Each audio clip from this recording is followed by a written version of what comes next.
I always tell people who want to join us that we're looking for people who want to learn every day, and someone who really think about the future, like they have one life only. They want to make it matter, make it worthwhile their life, so they can come to my rocket ship and go with me, and I'm taking care of them. Welcome to the All-in Recruitment podcast by Manatal, where we explore best practices, learnings, and trends with leaders in the recruitment space. If you like our content, please subscribe to our channels on YouTube, Spotify, and Apple Podcasts to stay tuned for our weekly episodes. I'm your host, Lydia, and rejoining us this week is Mark Laothavornwong, who is the founder and CEO of Ojisan Relaxing Station. Mark is also fondly known as Uncle Bear. Thanks for coming back and joining us, Mark. Hi, Lydia. Thanks for inviting me back again. It's been a while. Yes, indeed. 3 years or so, I think. So, first of all, congratulations on your startup, on your new business, right? You moved from HR into the service sector. So, tell us a bit more about this business. Sure. It's actually quite a huge change for me, but that's because I used to work as a career coach and I help people finding what they wanted to do. And, as a career coach, of course, I wanted to have the job that I really love to do. And that's why I created Ojisan Relaxing Station. Is basically, I'm trying to build like a relaxing place for someone like you or me, like any professionals who work hard or entrepreneur or any parents that they just want to find a place that, they can relax themselves and they can just find like a downtime that they can find like a balance for themselves. For example, from the days that I used to work as an HR, I learned that a lot of us, we got so much stress, right? And the stress go to like our like a neck, shoulder, and back, and we have muscle knots. So this place is specialized in clearing muscle knots for, like I mentioned, like all of us who work a lot. Right. We have an aim for expanding to grow to like around 60 branches in the next 5 years. Wow. And that's done by reselling franchises, yeah, actually. Yes. Right now, how many branches do you have? So we've got 3 branches right now. All of them are in Bangkok? Yes. Yes. We have 2 branches in the Thonburi side of Bangkok and on Siloam in downtown. So this is 2 years and 2 months now. Right. So we try to grow, as many for my own. We just built 3 branches just to build a foundation to show that our concept is proven, that people enjoy the experiences here. They come and they go out, feel lighter and feel a little bit better. Right. And we try to bring this to not only just in Thailand, but we want to bring Ojisan Relaxing Station to other countries, especially in Asia Pacific. Now, you're also in a highly competitive sector, and it's also at the heart of Bangkok. So, you can imagine how many other businesses you have to compete with. And so, what has that experience been like for you, transitioning from HR career coaching into running a business in very competitive? Yes. As I mentioned that I started this because when I was younger, my story was my mom brought me to go to like a massage shop because I felt like, I don't know what it was though, but I felt tired a lot and I felt like my muscles just feel sore. So that's when my mom, kind of introduced me to massage. So I grew up getting a lot of massage. And that's why when I went to the US, I learned how to massage people. Actually, I didn't tell anyone this before. But when I went to the US, I went to do my MBA, but at the same time, when I don't study, I'd start my own massage studio and give people massage. And that's kind of how I enjoy doing it, and it's my little business back then. I never thought that I would do it again. I came back to Thailand, worked in HR for like over 10 years. And once I got an opportunity after the COVID, I found that, okay, this is the right time for me to just start my own brand, to build a brand and, doing the things that I love. I chose the spa and massage. And, with the massage and spa industry, you have to manage a lot of people. And I feel like HR is something that can help running this kind of business successful, right? Because your product is your people, your therapists. Interesting. In what ways did your HR background, or what are the skills or competencies that you brought Mm. to now you're founder and CEO, right? So what did you transfer to this role when you're building this company? Okay, everything.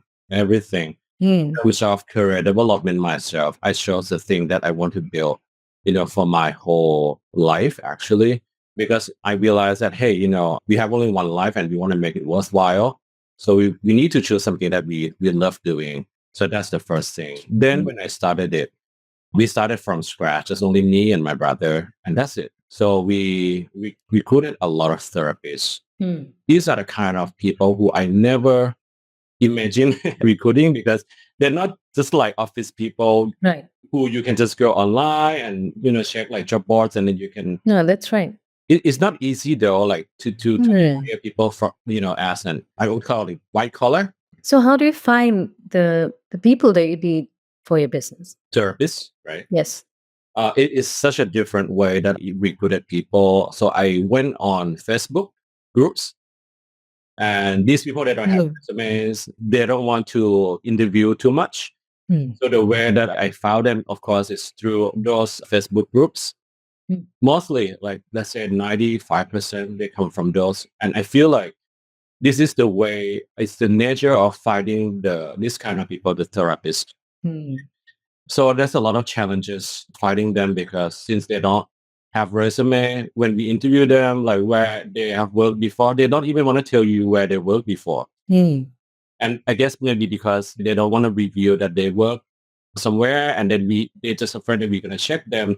So the nature and everything that I have to recruit is totally different from what I have done before. Mm. But I mean, of course, since I was an HR, I was a recruiter before.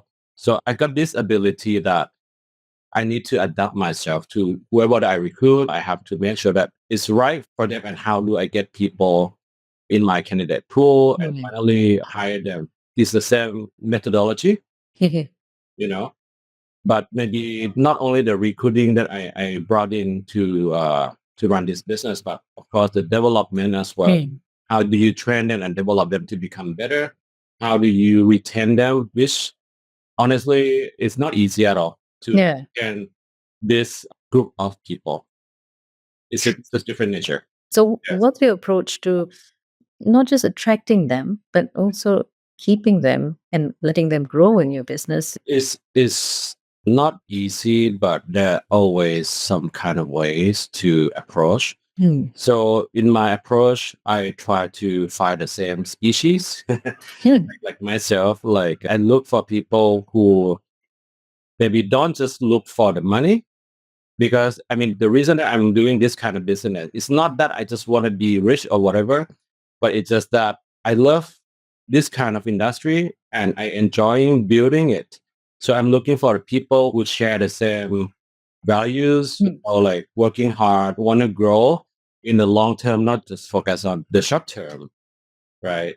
So I ended up retaining some people who I love working with. Mm. Of course, a lot of them, they left the company. Maybe they just care about the money. They just don't really follow the rules and don't have much discipline. But for me, I care about discipline. I want people to follow rules and respect other people, be humble, always feel like they are, have glass water, like, always learn every day. So those are the kind of people that I want to work with. Mm. And that's how I retain them. Kind of providing more on those and sharing our future. This is where we're going to become. Not just like, we're not just going to have only 3 branches and that's it. Mm. No, we have a long way to go. Yeah. So they share your ambitions and your goals for the business itself, and they don't just operate as individual therapists. Right? Exactly. And I mean, it's not just therapists. Like I hired front desk people, even my assistant, or anyone who work in the back office, right? I always ask them like, do you want to work for a Yash or do you want to work for a rocket ship? If you want to work for that kind of big Yash, they are nice, they are luxurious, but the way that you're going to grow with that maybe is not as fast. But since we are very small, tiny rocket ship, Mm. definitely like less than 30 people right now, but we're going to grow fast and, we're going to expand a lot. Maybe one day you can become, an owner of one branch, because I'm selling franchise. Franchise. Mm. Maybe, and I told them that if they want to buy my franchise, they will get a discount. They don't have to pay me, everything right away. They can just give me the money later or whatever. So this kind of things attracted them because they know that if they work for a bigger company, maybe the chance that they're gonna grow and to become their own business owner, boss, it's gonna take longer. So it's a very different approach, I guess. You, you mentioned earlier you need to have that shared vision to be able to build a business together and therefore stick with it, right? So it seems like you're building a tight culture in the business. So how would you describe that culture? Maybe in a few words, and how do you intentionally shape that? Okay, I used to think in terms of the culture for me, of course, it reflects the personality of the company. But since I started my own, learn a lot because of course I use my HR capability into this company. And at first I built it up like, okay, we have these values, and our slogan or tagline is that win together. So I use like win together. But in reality, when I'm trying to apply that, building this kind of culture, using whatever that I think by my own, as a founder is of course important for me to build from based on myself, right? But when you want to use that to apply to other people who have some people they have different values and different ideas, it's harder. It's a lot harder than done. So that's why I kind of let it flow instead of sticking to whatever that I set it up for everybody to follow. So I kind of let it flow, but I just put like a parameter for them to do things, the way that we want them to do. But yeah, we always have some flexibility. And I think recently I came up with another idea. I call it like growing every day because the heart of how I run my business is to grow. I build it to grow. And if they want to come and join my company, then they want to grow as well. But as you know, that maybe a lot of people in the service industry, they don't look for the long term too much. So it's still difficult for me, but it doesn't mean that it's impossible. It's possible to find the people who share what I wanted to do, to build. Yeah, but it's no clear culture. If to answer you, Charlie, Yeah, it's an organic one that's evolving, is it? is Is that how you would say? evolving, and maybe who knows, maybe in the next year it might change again. But for Yeah. now, I always tell people who want to join us that we're looking for people who want to learn every day, and someone who really think about the future. Like they have one life only. They want to make it matter, make it worthwhile their life. So they can come to my rocket ship and go with me, and I'm taking care of them. If that's the case, and if they want to one day have their own rocket ship, just tell me. And then, I can support them to build their own as well. Maybe using Ojisan relaxation station, the franchise, maybe in their hometown or whatever. And, I'm happy to help. Now, this is a very important question, Mark. So, what was your biggest misconception about building teams? I know you mentioned a few earlier, but what was your biggest misconception about building teams before you became a CEO? Oh, this is a good question, Lydia. Misconception. Maybe before I started Ojisan Relaxing Station, I had, this big bag of experiences, doing HR, right? And I always thought, you know what, I should have this advantage. So I wanted to apply a lot of things that I learned both in Thailand and abroad. But when I use this, whatever I learned before to do it with my company, with Ojisan Relaxing Station, you cannot apply everything. Doesn't matter you have 20 years of experience, 10 years of experience, whatever. I think you cannot apply because each company, each industry is a total different story. But what I can do from those experiences that I have is to build up my ability to curate what can be used and make it work, what, something that it suitable for this specific type of industry and this company. So, when you speak about curation, Mark, Is there a specific process that you have put in place just so that, you're building on the knowledge that you now have as a CEO and a founder? Is there a specific process that you have started putting in place to keep that going? Not really. I'm talking about, let's say, even though I had so much experiences doing HR, right? And of course, maybe I had my ego that I have done that. But when I'm talking about curation, it means that when you are at a specific, when you are working for a specific company, specific industry, specific type of work, you cannot use everything that you learned in the past. So basically, not everything that you learn or work, well for other companies, it doesn't mean that it will work well with this particular company. So the biggest misconception for me was that, oh, you know what? The more I learn, the more experiences that I have in HR, it means that I'm going to be very strong HR for a new company that I'm going to work for. In this case, it's my own company. So I had to know exactly what I can What can be used and what can't? exactly what can Mm. be used and what cannot be used. Because if I'm going to stick with my, same way that I have done, and I know that it doesn't work with this particular company, then it's not going to work.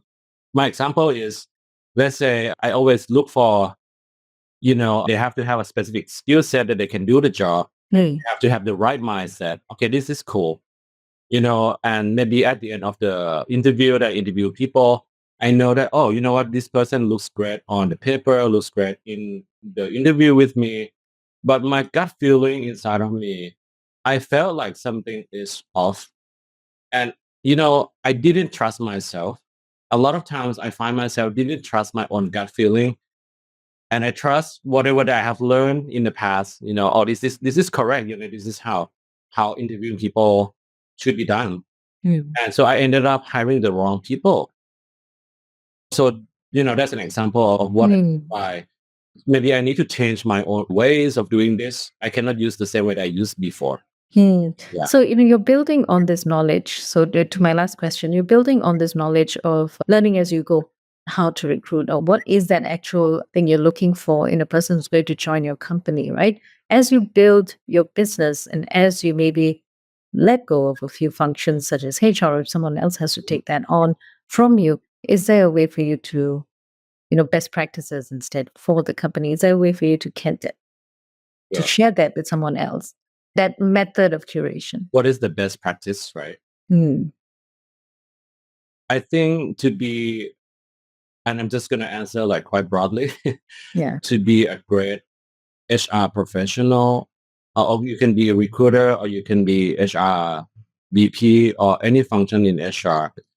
I think the important ability that you need to have, of course, is to be adaptable and to be flexible with any situations that you are dealing with. Like for me, I changed myself completely from working as a recruiter for a big corporate company to this small, tiny startup of my own. So the nature of this company is totally different. Hmm. So I can only use some of the things that of course, I can try all of the things that I've done before, but I need to adapt and tweak the way that I work with the people that I work with better. Hmm. Find a way to make it work. There is no right or wrong answer, but the more you do it, I feel like you can get better and understand the problems better. Because even now, like after 2 years and a few months, after open Ojisan relaxation station, we have grown very, I think it was said that it's quite fast. Mhm. But every day I'm still struggling with handling our own staff. Sometimes they just quit it without telling us anything. And even though they're happy.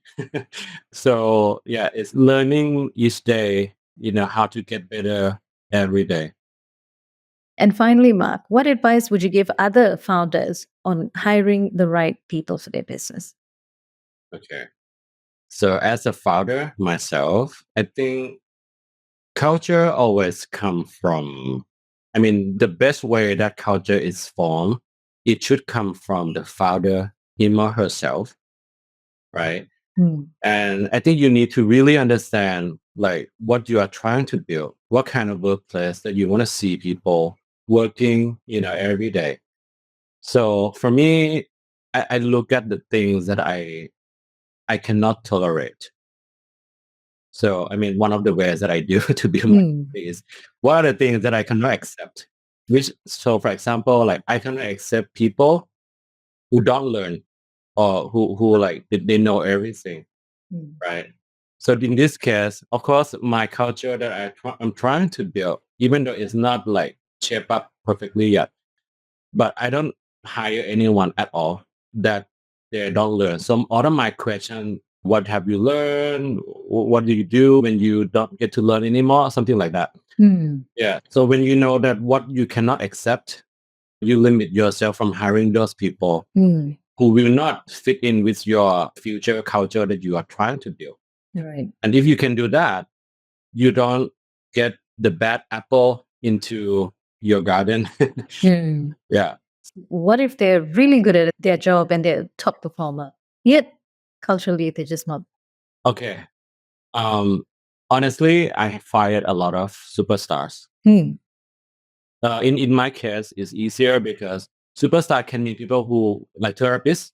They give a very good massage. People love them. And I fired many of these people. Why? Because they don't follow rules. They don't help their teammates, And I don't care if they can get a lot of customers because if you are going to build a sustainable business, we need to always have someone who replace those superstars.